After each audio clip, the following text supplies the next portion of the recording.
Bonsoir à tous, ravi de vous retrouver pour votre rendez-vous mensuel de l'actualité économique sur la télévision du Burkina. Ecomag marque une halte dans ce numéro sur l'élection consulaire en pleine préparation. Rendez-vous est donné le 14 novembre prochain pour le renouvellement des instances de la Chambre de commerce et d'industrie du Burkina Faso. Nous parlerons des défis et des enjeux de ces élections consulaires avec notre invité du mois, qui est le président de la commission d'organisation des élections consulaires, M. Bernard Azougouri. Mais avant, voyons ce qui fait l'actualité avec Draman Dadian.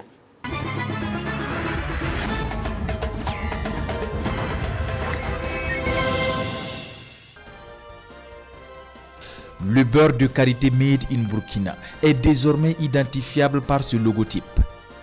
Une certification qui garantit la qualité et la traçabilité de ce produit, ce qui augure de belles perspectives pour plus de 3 millions de personnes qui vivent de la filière karité. Troisième produit local labellisé depuis le processus entamé en 2018. Environ 15 000 tonnes de beurre de karité produit au Burkina sont exportées chaque année. Une filière porteuse, créatrice d'emplois et de richesses. Les acteurs de la filière riz sont aussi galvanisés par l'initiative présidentielle produire 1 million de tonnes de riz paddy. Producteurs, transformateurs, distributeurs, commerçants et partenaires s'engagent alors à produire le riz made in Burkina en quantité, en qualité et à moindre coût. Mais ils demandent au gouvernement de leur faciliter l'écoulement car le riz importé inonde actuellement le marché burkinabé. Et cette bonne nouvelle pour les entreprises de presse privée. Pour l'exercice 2021, le fonds d'appui à la presse privée s'élève à 400 millions de francs CFA. Des montants de plus d'1 million à 8 millions de francs CFA alloués à 106 organes de presse privée.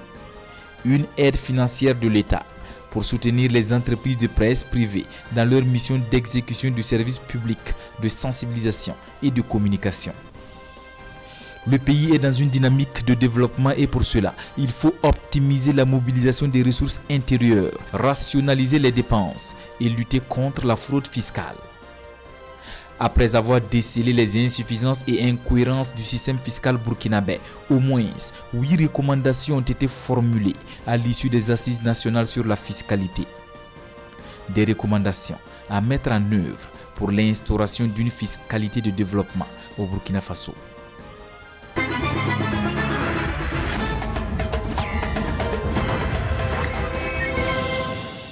Commerce, industrie et services, 3 catégories professionnelles représentées à la Chambre de commerce et d'industrie du Burkina Faso. La mandature 2016-2021 s'achève et le processus de renouvellement des instances de la CCIBF est lancé depuis mi-juillet dernier pour un scrutin qui se tiendra mi-novembre prochain. Notre focus aborde alors les enjeux et les défis de ces élections consulaires.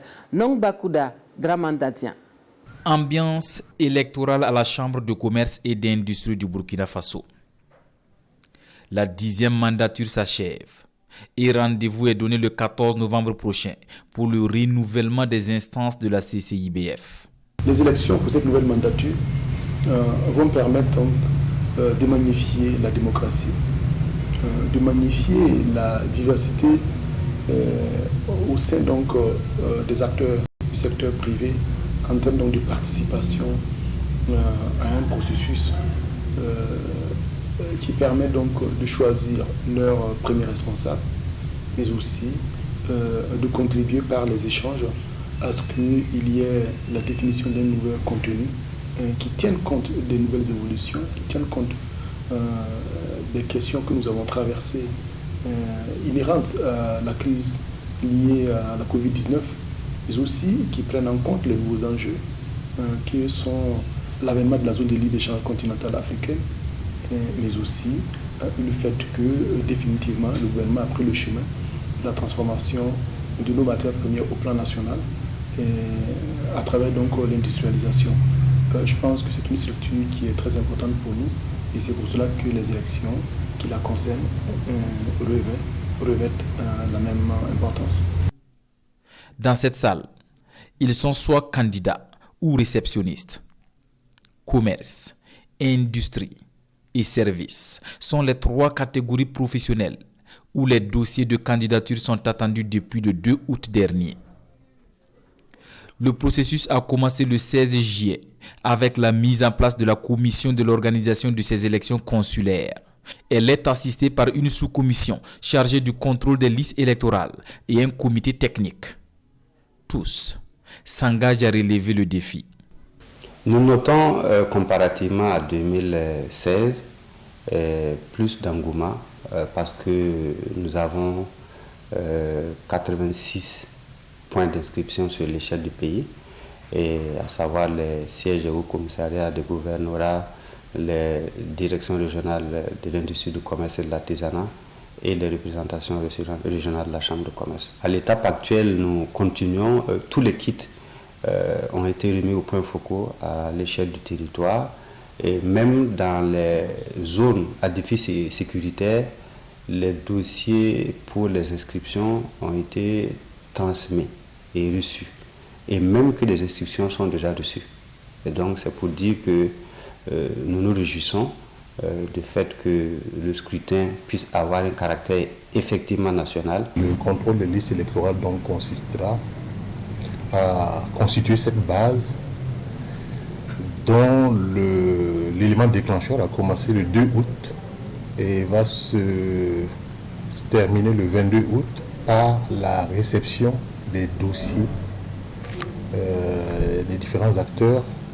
Et c'est à partir donc de ces éléments que la commission chargée du contrôle des listes électorales va s'assurer que les conditions requises ont été remplies par les différents acteurs, et à vérifier donc ces dossiers, arrêter la liste et la mettre à la disposition de la commission d'organisation des élections consulaires. C'est une élection consulaire aux grands enjeux. 73 ans après sa création, la CCIBF enregistre dans sa base de données 140 000 entreprises formelles. Elle est donc dans une dynamique de réforme et d'innovation pour mieux répondre aux aspirations du secteur privé.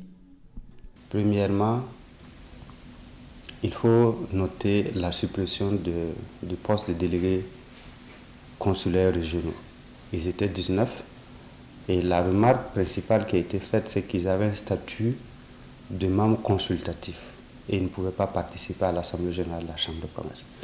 Tout le monde s'est mis d'accord que cette fonction-là méritait d'être supprimée, ce qui a été fait.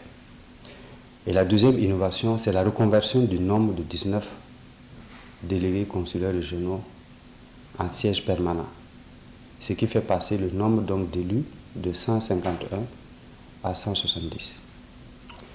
Le troisième point de réforme, c'est la reclassification d'un certain nombre de sous-catégories professionnelles.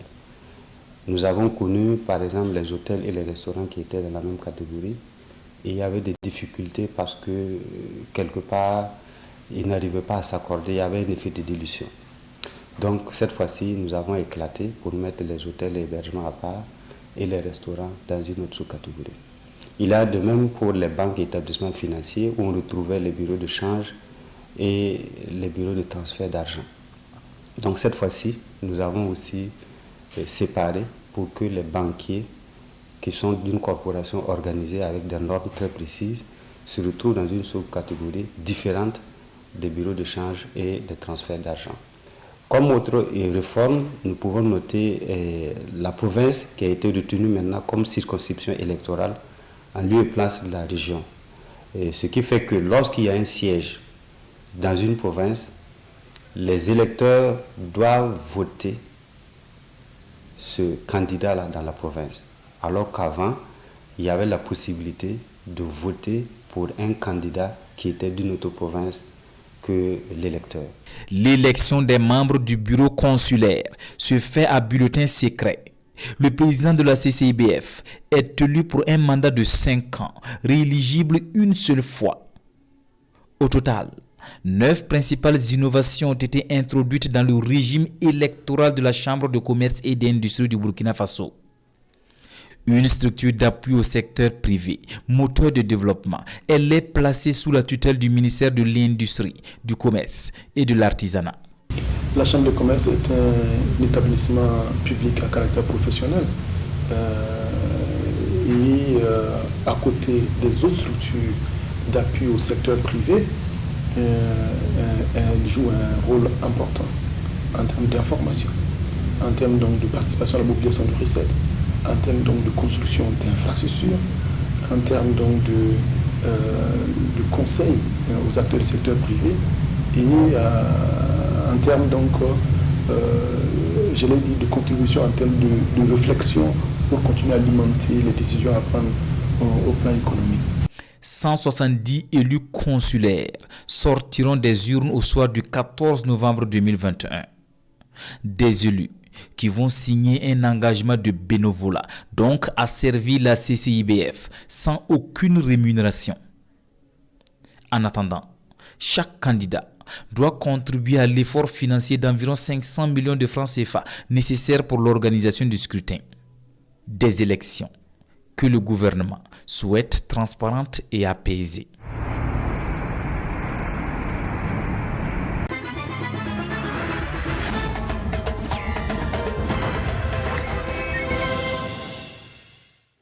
Et pour plus d'explications sur ce processus électoral en cours, nous retrouvons notre invité du mois. Il s'agit du premier responsable de cette commission chargée d'organiser les élections consulaires à la Chambre de commerce et d'industrie du Burkina Faso, M. Bernard Zougouri. Bonsoir. Bonsoir. Bienvenue à Ecomag. Merci. Alors, dites-nous, M. Zougouri, où en est-on au jour d'aujourd'hui avec le processus électoral lancé depuis le 16 juillet dernier? Est-ce que tout se passe bien? Merci pour l'opportunité à nous offerte pour parler des élections. Effectivement, depuis le 16 juillet passé, et qui a marqué le lancement officiel du processus, avec l'installation, bien sûr, des commissions qui sont en charge de l'organisation, à savoir la commission d'organisation des élections consulaires et la sous-commission contrôle des listes. Aujourd'hui, nous sommes à l'étape de l'inscription sur les listes électorales depuis le 2 août. Et cela va durer 20 jours. Donc, nous aurons sur une période du 2 au 22 août. Alors, aujourd'hui, véritablement, on sent qu'il y a de l'engouement et les opérateurs économiques sont en train de s'activer pour s'inscrire massivement sur la liste. Qui peut prendre part à ces élections consulaires, M. Zougouri? Alors, donc, ce sont les opérateurs économiques des secteurs. 3 catégories sont couvertes par la Chambre de commerce, à savoir le service, l'industrie et le commerce.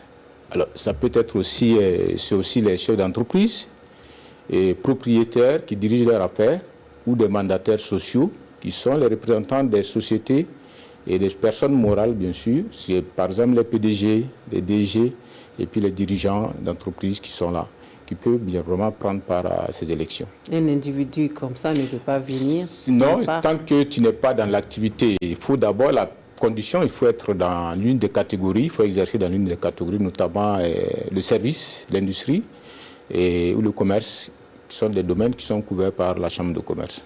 Alors, pour la composition maintenant du dossier de candidature, quelles sont les pièces qu'il faut avoir? Alors, pour les dossiers de candidature, on a besoin à l'inscription d'abord d'une copie de la carte nationale d'identité burkinabé, bien sûr, pour savoir que tu es burkinabé, et le registre du commerce, pour pouvoir savoir effectivement si tu exerces dans le domaine cité plus haut. Il y a aussi une copie de l'IFU, l'identifiant fiscal unique, là, que tu dois avoir parce qu'il faut être reconnu par le fisc également, et un certificat de résidence pour les étrangers. Alors, bien sûr, on aura besoin d'un papier ou une attestation qui prouve que tu exerces effectivement dans l'une des catégories citées, à savoir le commerce, l'industrie et le service. Voilà, ce sont les éléments comme ça qui... Et lorsque le dossier est bien ficelé, lorsque tout est bien constitué, on le dépose où exactement? Et nous avons plusieurs lieux qui sont indiqués, puisque la circonscription électorale, c'est pratiquement la province. Donc nous avons d'abord les gouvernorats qui sont là, les hauts commissariats, les directions régionales du ministère de l'Industrie, du Commerce et de l'Artisanat, et bien sûr la Chambre de commerce dont le siège est à Ouagadougou, et les représentants de la Chambre de commerce qui sont dans les régions.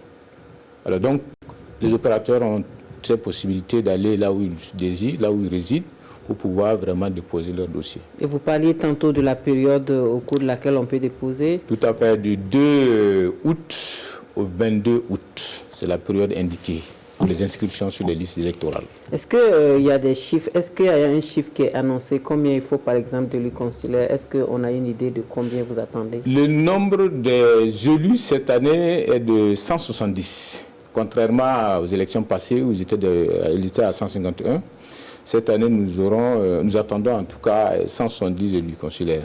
Cela est dû au fait que les élections passées, nous avons des délégués régionaux qui étaient des élus, mais pas au même titre que les élus consulaires. Alors donc, pour mettre fin à cette différence de pouvoir, nous avons reversé les 19 délégués au niveau des élus consulaires qui vont devenir bien sûr les élus pleins et ils peuvent prendre part à l'Assemblée générale au même titre que les autres et défendre les intérêts comme il faut. Alors, aujourd'hui, il ne reste plus qu'une petite dizaine de jours pour la clôture. Donc, est-ce que les acteurs manifestent de l'intérêt quand même pour ce scrutin? En tout cas, nous avons eu vent du retour de nos points focaux qui sont dans les régions. On sent véritablement qu'il y a de l'engouement. Et déjà, ceux qui sont inscrits, nous avons un bon nombre. Et lorsqu'on constate un peu la mobilisation autour de ces élections, les différents groupements et associations qui s'activent, c'est-à-dire sensibilisent leurs acteurs à s'inscrire massivement sur les listes. Cela vraiment nous fait droit au cœur et je crois que c'est un comportement patriotique et c'est à encourager. Et nous osons espérer que si véritablement ça continue à cette allure-là, nous allons vraiment avoir des élections vraiment transparentes et puis bien apaisées. Monsieur Zougouri, quels sont les enjeux réels de ces élections consulaires pour la Chambre de commerce et d'industrie du Burkina Faso? C'est pour renouveler, comme vous l'avez si bien dit, les instances. Actuellement, ils sont dirigeants de la Chambre de commerce. Et il faut dire aussi que c'est les représentants des différentes entreprises, c'est-à-dire du monde des affaires. Ils sont là pour défendre les intérêts du monde des affaires. Alors donc, c'est vraiment une tribune, en tout cas des représentants qui sont là, qui défendent le monde économique. Et je pense que c'est très important lorsque vous avez des soucis et vous ne savez pas où aller et vous ne savez pas quelle tribune confier. Je pense que c'est vraiment l'occasion pour nos opérateurs, nos acteurs, de pouvoir sortir massivement, s'inscrire sur les listes et désigner leurs représentants qui vont défendre leurs intérêts. Alors, en tant que président justement de cette commission d'organisation des élections consulaires, quel pourrait être un message à l'endroit des acteurs? Alors, le message que je peux lancer à l'étape actuelle, c'est vraiment relever le défi des inscriptions, parce que nous souhaiterons qu'ils sortent massivement pour s'inscrire sur les listes. Plus on est nombreux, et ils auront la possibilité de désigner leurs représentants. Ça, c'est un. Et aussi, leur demander vraiment le dialogue, c'est-à-dire privilégier le dialogue, éviter les contradictions et préserver surtout l'intérêt général. Parce que quoi qu'on dise aujourd'hui, ces élections visent vraiment à préserver l'intérêt général, l'intérêt de tout le monde économique. Alors, c'est vraiment un appel fort pour que véritablement chacun puisse préserver, vraiment mettre un peu de l'eau dans son vin, qu'ils viennent vraiment au dialogue. S'il y a des contradictions, s'il y a des éléments d'information à demander, qu'ils n'hésitent pas de venir vers la commission qui est là, les structures qui sont habilitées, pour leur donner les différentes informations. Et là, mieux ils sont informés et mieux ils peuvent exécuter et puis mieux désigner leurs représentants pour mieux les représenter. Est-ce qu'il y a quand même quelques difficultés sur le terrain jusque-là? Non, pour l'instant, en tout cas, Dieu merci, pas de difficultés majeures. C'est vrai que certains, jusque-là, n'ont pas tous les documents nécessaires pour s'inscrire. Donc, les structures compétentes sont là. Et nous travaillons aussi à faciliter la délivrance de ces documents qui puissent venir vraiment s'inscrire massivement sur les listes électorales. Merci beaucoup, M. Zougouri. C'est à vous le merci. En tout cas, bonne chance. Merci beaucoup. Pour le scrutin à venir. Merci pour le soutien. En espérant que tout va bien se passer. En tout cas, Inch'Allah. Ok. Merci beaucoup. Merci beaucoup.